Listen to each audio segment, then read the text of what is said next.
Welcome to Breakthrough Success.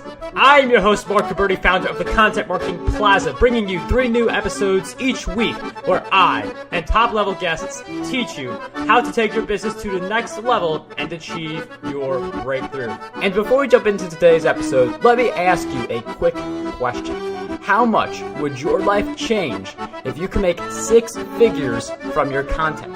Imagine being able to quit your 9-to-5 job, do what you love for a living, and spend more time with your family.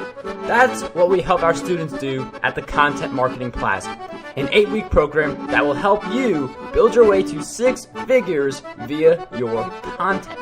You can learn more about the Plaza by heading over to contentmarketingplaza.com, which will be in the show notes. All right, let's jump right back into the episode. Time and time again, one of the best ways to invest your money has been in property, in real estate, because that is where you have a tangible asset. You have a lot of different capabilities in making these kinds of investments, but for someone who is just looking at it and hasn't done anything with it yet, it can seem very confusing. So we are going to clear out some of the confusion and help you get started with your investing in this episode. So today's guest who will be joining us today, he is a real estate investing expert, serial entrepreneur, digital marketing expert, and real estate business coach. He is the owner of Frontier Properties and has been buying and selling land full-time since 2001. He is also the author of the book Dirt Rich, which you will hear about in the episode. So today's guest for episode 322 of the Breakthrough Success podcast is none other than Marc Podolsky. Marc, it is such a pleasure to have you on the show. Marc Guberti, it's so great to talk to you again. And I can't believe how many episodes you've done. You're an animal. Thank you, Marc. And I mean, when you do produce 3 a week, then the number quickly adds up. But going on to you, because I'm sure a lot of people want to know, how do we invest in land? How do we invest in real estate? Because these are very powerful investing opportunities, but they also they require a good insight of knowing what's going on. So we're definitely going to cover that. But before we do, though, can you talk about your journey in land and real estate and why you got started on that journey? Yeah. So, let's rewind to the year 2000. And I was a miserable, overworked, micromanaged, 45-minute commute and back investment banker. And I was working with private equity groups, working in mergers and acquisitions. And Marc, I hated it. I'm telling you, it got so bad for me. Like, I wouldn't get the Sunday blues anticipating Monday coming around. I'd get the Friday blues anticipating the weekend going by really fast and having to be back at work on Monday. So my firm hires this guy, and then he's telling me as a side hustle, he's buying up raw land, pennies on the dollar. He's flipping them online, and he's making a 300% return on his investment. Well, Marc, I'm looking at companies all day long, and a great company has 15% EBITDA margins or free cash flow. Great company. Your average company is at 10%, and I'm looking at companies all day long less than 10%. So, of course, I don't believe him. So I've got $3,000 saved up for car repairs. I go to New Mexico with him. I buy up 10 half-acre parcels at an average price of $300 each. And I do exactly what he says. I put them up online. They all sell at an average price of over $1,200 each. It worked, 300%. So I took that money and I went to another auction where I live in Arizona. And again, there's no one in the room. It's 2000. I'm buying up lots and acres for like nothing. And over there, the next 6 months, I sold all that property and I made over $92,000 cash. Wow. So I go to my wife. I'm like, honey, I want to quit my job and I want to become a full-time land investor. And she says, absolutely not. So she's pregnant at the time. I said, all right, fine. So it took about 18 months of part-time land investing to replace my investment banking income, and then I quit, and I've been doing it full time ever since. And I mean, just hearing your story, it's amazing how you were at this job that you didn't like. And I mean, it wasn't like you were consciously doing research on the subject. Someone comes and says, hey, this is what works for me. So, I mean, sometimes the answer can come from very unexpected places. So I feel like we all just got to keep an eye out and pay attention to the different things going around us, because that could be our big breakthrough, something that's happening in the room or someone who enters in our lives. Yeah, no, absolutely. Absolutely. And you just never know, right? I mean, it's so funny because for a lot of people, like, the misery is really what they need to motivate them. And that was what it was for me. Like, I was just in so much sort of psychic pain that it, when times got tough with the land investing, I didn't care. Like, well, this is better than, this job that I'm never going to get wealthy in. Now, when you mentioned your story of getting started, I mean, you mentioned some relatively low prices for the land. Now, obviously, this isn't a house or anything like that, but just to own property, I mean, that's a very low price point. I'm wondering how you go about finding these deals and then also flipping them. Like, I'm wondering if you could also share, like, do you do anything to the land or just sell as is? Yeah, I mean, Mark, let's go through the whole process, soup to nuts. Awesome. So, okay, so where do you live? I am in New York. You're in New York. So I go to this county in Texas, and I go to the county treasurer, and I said, I want to get the list of everybody that owes back taxes. And then I scrub that list, and I get all the vacant land. And oh my gosh, there's Marc Guberti. He lives in New York. He owes $200 in back taxes on this 10-acre parcel in Texas. So, Marc, you're advertising two things to me. Number one, you have no emotional attachment to that raw land. You're in New York. The property is in Texas. And number two, you're distressed in some way, because when we don't value things, we don't pay for them. And you owe $200 in back taxes. And every single month, you're getting notices from the county treasurer. Marc, if you don't pay your taxes, you're going to lose it to either a tax deed investor or a tax lien investor. So what I'll do then is I'll look at the comparable sales on that 10-acre parcel that you own for the last 12 to 18 months. And let's just say that it's $10,000, right? Is like the lowest comps. So all I'm going to do is divide by 4. And that's going to get me what Warren Buffett would call a 300% margin of safety. So the most I'm going to pay for your property now is $2,500. So, Marc, I don't want to be like the housing guys. I don't want to be in the appraisal business. So I'm not going to send you a letter or a postcard in the mail saying, hey, I'm interested in buying your land. You're like, well, I'm interested in selling my land. And now I'm spending all day, negotiating. I'm going to send you an actual offer on the property for $2,500. Now you're going to accept it because $2,500 to you is better than nothing. In reality, 3 to 5% of people accept our quote unquote top dollar offer. So now you accept it. And then I go through due diligence or in-depth research. I got to make sure, Marc, you still own the property. Back taxes are only $200. I want to make sure there's no breaks in the chain of title, no liens or encumbrances. So I've got this nice checklist. Check, check, check, check, check. Access. There's something compelling about the property. I want to get maps. I want to get plat maps, GIS maps. And I'm going to outsource that piece of it to my team in the Philippines and pay $11. But while I'm doing all my due diligence, I'm actually concurrently creating my marketing package for the next buyer. So I'm getting everything that they're going to want, right? They want to know what the plat map looks like. They want to know what the aerial photos look like, the GIS map. They want photos. They might want video, right? They want to make sure that title's free and clear. So I go through all that.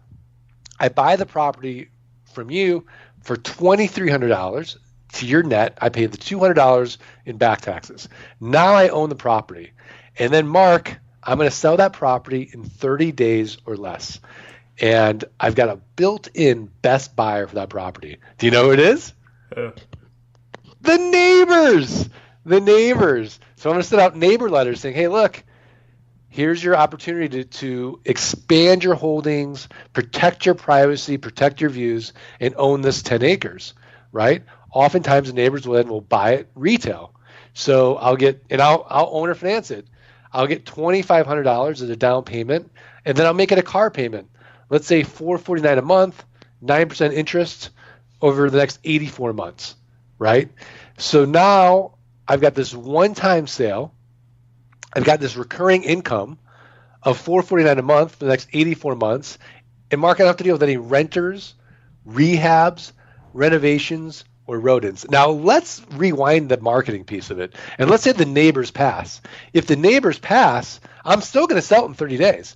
I'm going to go to my buyers list. If the buyers list passes, I'm going to go to a little website you've probably never heard of called Craigslist, 10th most trafficked website in the United States. I might go to another even smaller website called Facebook, 1 billion people on there, into marketplace or buy-sell groups, right? And then I'll go to, Zillow. I might go to landmodo.com, landsofamerica.com, landandfarm.com, the lands, right? But either way, I'm going to sell it, and I'm going to make it irresistible.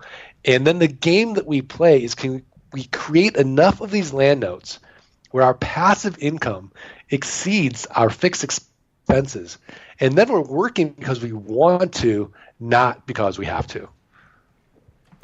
I mean, that's a really amazing strategy. I mean, you're getting a property from someone who may not care too much about it, and then, I mean, that gives you a lot of legroom to triple that. And I really like the recurring aspect. That is something that I'm focusing heavily on, to have a recurring model, so that I'm not I love doing virtual summits, and that's how I get sales. That's one of the ways, but also to have that recurring commission. So the Advanced Influencer Mastermind, for instance, being one of the ways I get recurring commission. But I really like that approach, and it's not a lot of money. I mean, you mentioned $2,500 to buy the whole thing, no mortgage or anything like that. While I mean, a lot of houses, if you find $100,000 house in New York, that's there's not that many options like that. So I mean, it's definitely a really great strategy. I'm wondering though, you mentioned how you approach the neighbors. Is there anything else that goes into the marketing other than the neighbors and that buyer list? Well, I mean, yeah, absolutely. You want to create urgency. You want to create scarcity.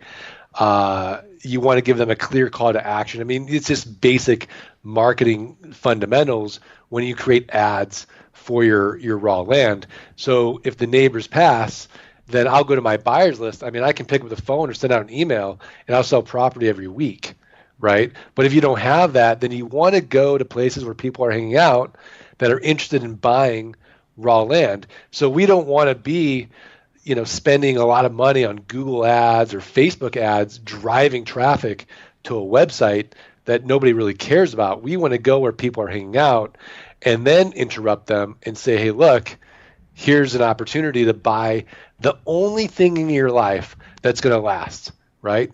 Ted Turner has that great quote, buy land, it's the only thing that lasts. I mean, it lasts longer than styrofoam, and styrofoam lasts a long time.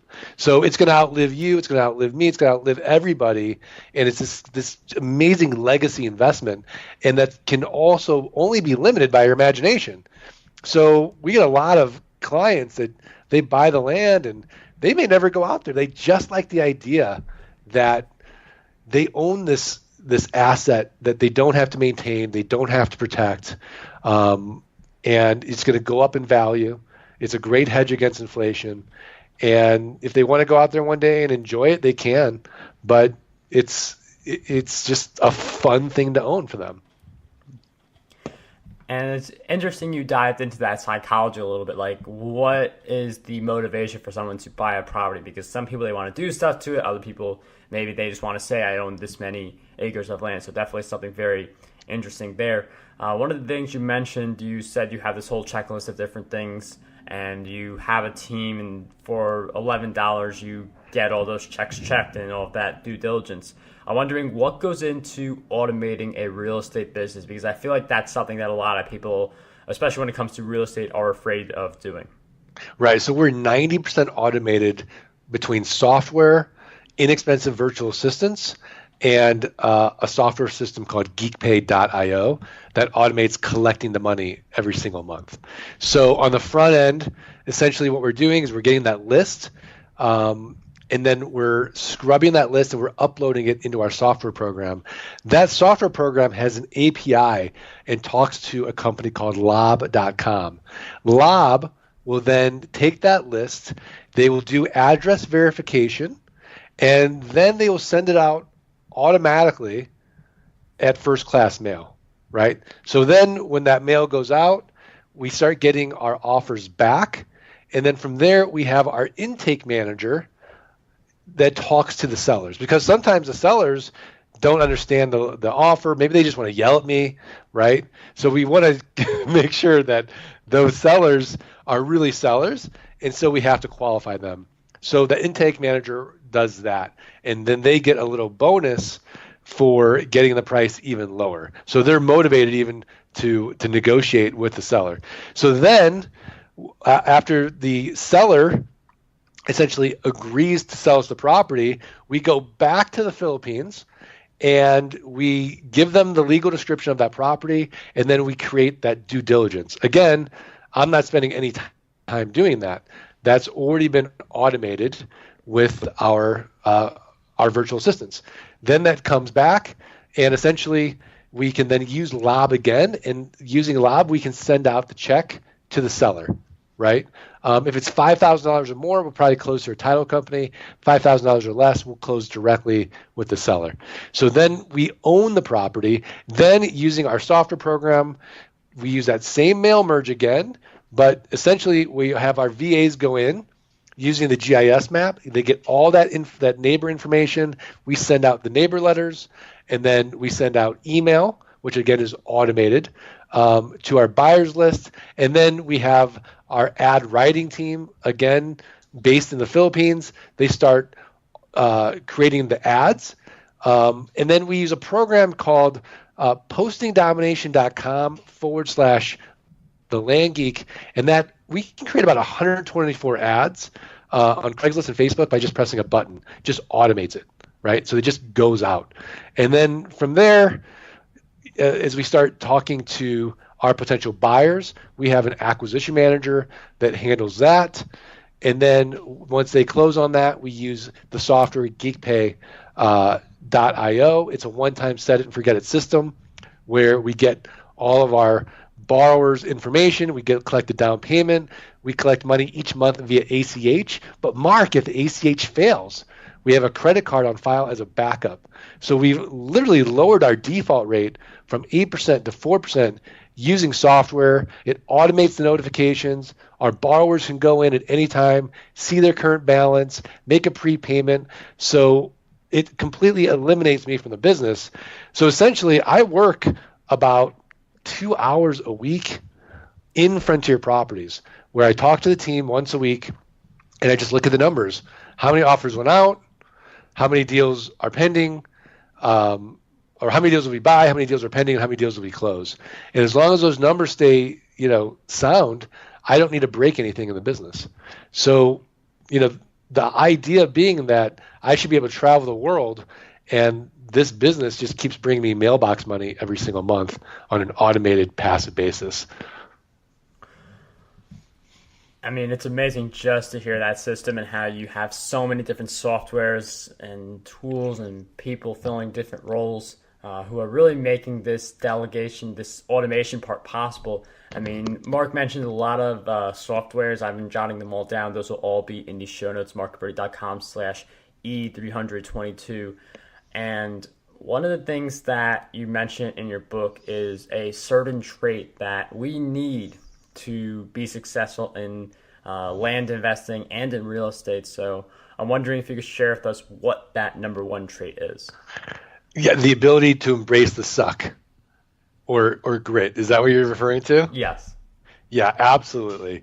So many times in life, right, we have all this enthusiasm. We want to start this new endeavor. It sounds so simple. right? Like what I'm talking about sounds so simple. And then all of a sudden we hit that brick wall. And then you're like, oh my gosh, this isn't so simple. And so oftentimes we apply all our skills and knowledge and talents that we're so good at, like in arena A, and we think it should apply to arena B, the new one. And it's just not how it goes, right? And then we get frustrated, our energy level goes down, and ultimately we end up quitting, right? And I would make the argument that if you stick with it, and I love this Zig Ziglar quote, if you'll do for the next 3 to 5 years what other people won't do, you'll be able to do for the rest of your life what other people can't do. And I think the number one trait in success in anything is having that perseverance, that grit, that ability to be willing to be comfortable being uncomfortable most of the time, and going outside of your comfort zone, doing those things to the point where you become competent, and then life becomes very, very different at that point. And it's really interesting you mentioned that long-term payoff where I feel like it's better if we focus on doing things now that benefit our long-term than is to do things in the short term without thinking of how they affect our long-term. And that grit is definitely a key trait for any ambition that you have. When it comes to land and real estate, though, I'm wondering, other than the grit, or in this case, a lack of it, what do you believe holds most people back from being successful investors? Fear. They're afraid. They're afraid to buy. They're afraid of making a mistake. They're afraid they're going to run out of, they're going to be stuck with a property they can't sell. Then they sell the property, right? And it's great. But then they're afraid to invest in themselves and grow their team. There's just fear and fear and fear, and you just see it's palpable. And so, and intellectually, it's not intellectual because they know I'm no genius, right? Like, if I can do it, they can do it. So it's not an intellectual thing. It's emotional. And I think getting over that takes time, and you actually almost need to have another person sort of, bringing you up as a Sherpa, if you will, up that mountain that you want to climb, right? And it's hard, Mark. If it were easy, we'd all be multimillionaires, but we're not.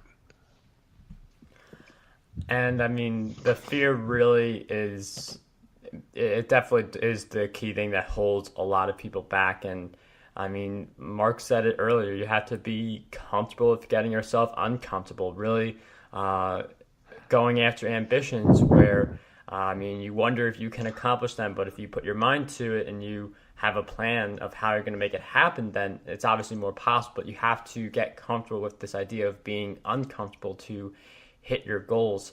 And we've hit on a lot of stuff on this personal development portion, but I'm wondering, Mark, if you could share with us some of the habits that you have developed that you would consider essential for your success. Yeah, for me personally, I meditate every morning, at least 10 minutes, but I do it consistently, so I don't miss a day of meditation. And when you train your mind, it's so funny because like in the 70s, it was like, I don't know, Mark, have you ever seen Anchorman? No. Okay, so this movie with Will Ferrell, and he has this great line. He's like, Veronica and I are going to go yogging or jogging. I'm not sure if the J is silent. Apparently you just run, right? So there's a point in time where, this idea of, working out physically was like only for like the fringe.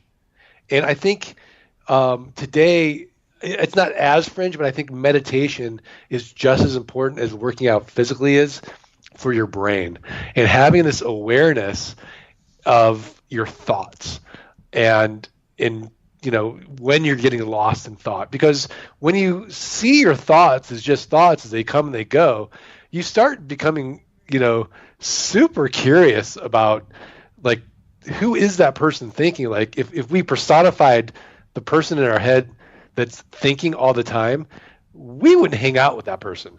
Number one, they don't shut up. Number two, right?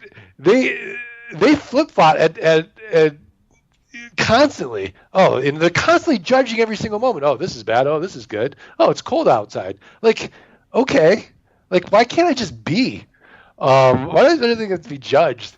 And so you start seeing like, okay, I really can't rely on these thoughts all the time that are just kind of drifting in and out. Like, unless I'm really going to do some long-term planning and be intentional about it, my moment-to-moment thoughts kind of don't serve me when you start becoming more aware of them. And then, so I would say that's for me like so critical, especially when I'm anxious, right? Because I see like, okay, why am I anxious? And I take a deep breath and I go to you're like, okay, what's my problem at this moment? And you realize like there is no problem in the moment. Like it's just my mind running away. So, that's number one for me. I think number two, and I can't take credit for this, is Tim Ferriss's fear setting exercise.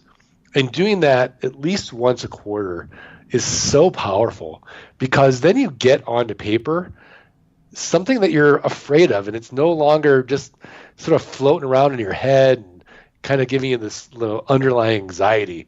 It's sort of defined, right?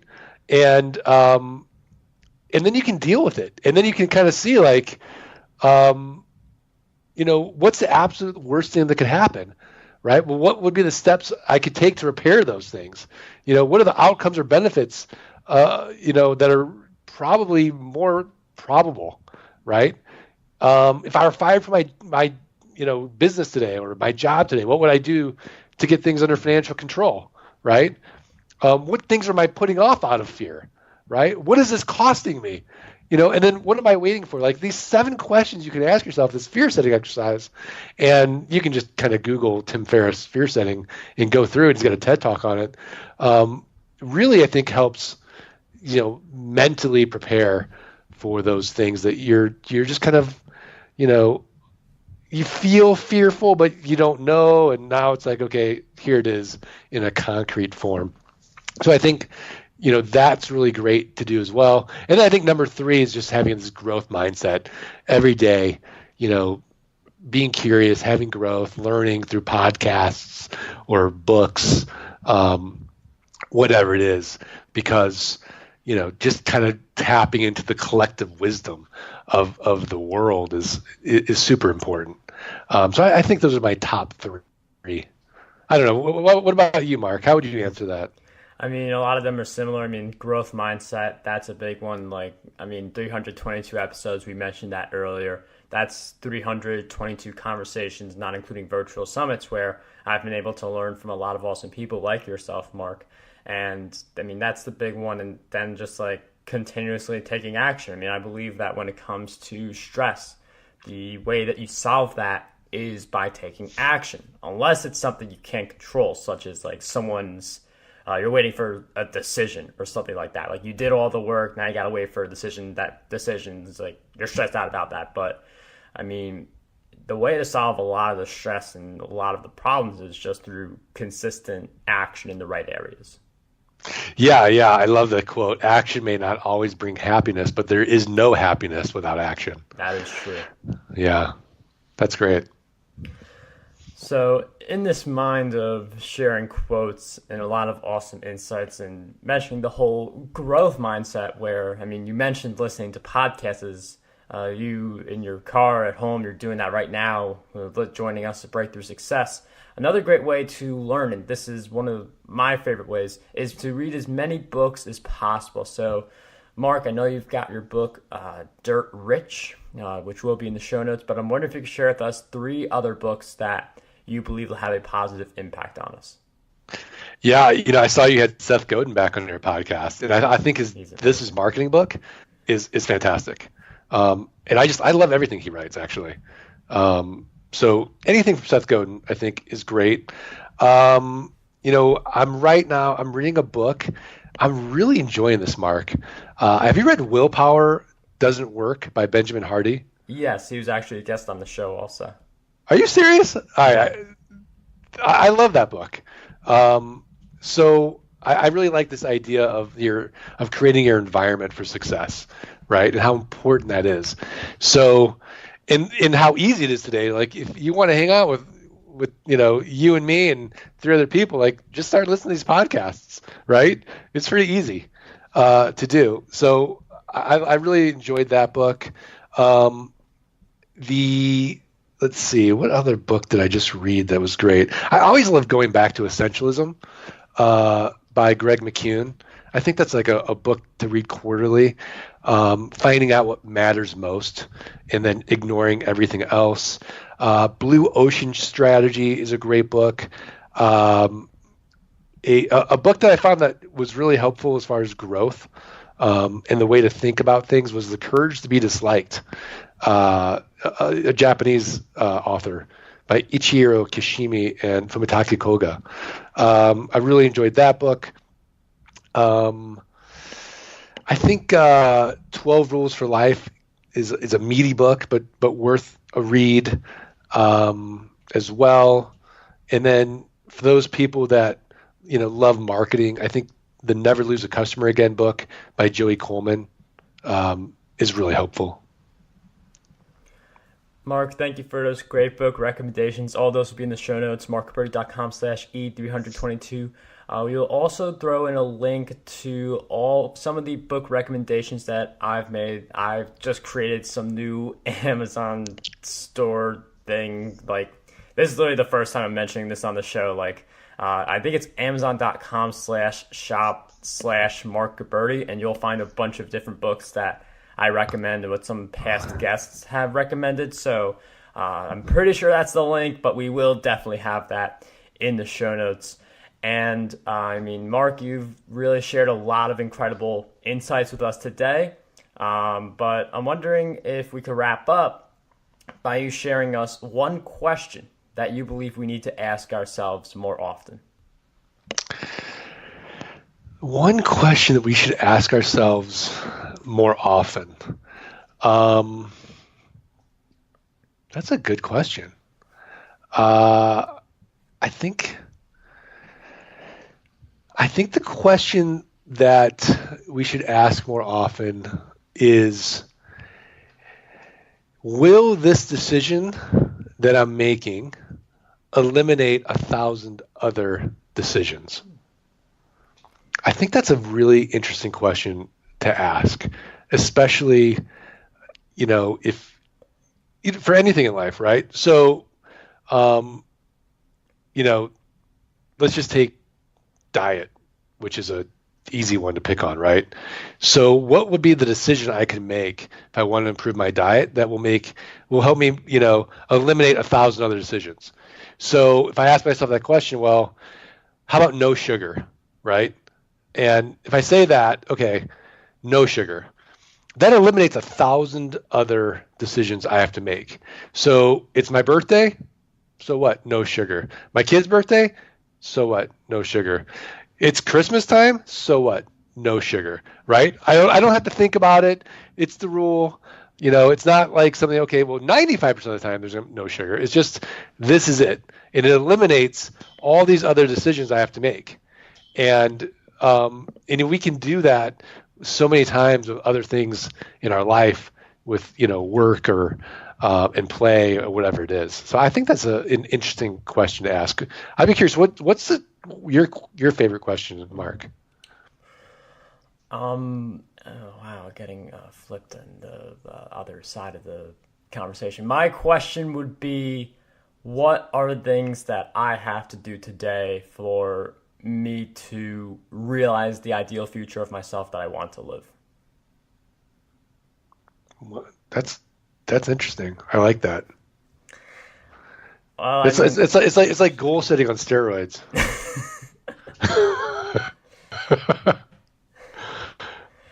All right, great. So I'm stealing that. that might be one of the few times where it's been flipped on me, and I've had to have the question. So definitely you get a lot of new experiences from each of these episodes. So So that's definitely a lot for you at home or in your car to consume. Both of our questions, definitely a lot to think about. And as you are thinking about those questions, Marc, I want you to share with us where we can find you on the web and a few places we can learn more about you. Yeah, I mean, I think the best place to go is thelandgeek.com, thelandgeek.com. And for all the listeners, I love Marc Guberti. So just for listening to his podcast, I'd like to give a gift out, if that's okay with you, Marc. Definitely. It's our $97 passive income launch kit course for free. So if you just go to landgeek.com/launch kit, you can get into that course for free. And I think those are two really good places to start and delve in and start learning more. I do have the Art of Passive Income podcast as well that you could find on iTunes. Marc, thank you so much for sharing all of those great resources with us and all of your great insights with us today. It was such a pleasure to have you on Breakthrough Success. Thanks, Marc. I appreciate it. Want to dominate the podcasting industry? Now you can with your free copy of my book, Podcast Domination. You'll learn how to launch, grow, and monetize your very own show. And whether you are a beginner or an expert, this book has a lot of golden nuggets for you. We'll cover the cost of producing this book. All we ask is that you cover the shipping. To get your copy, head over to marcguberti.com/PD.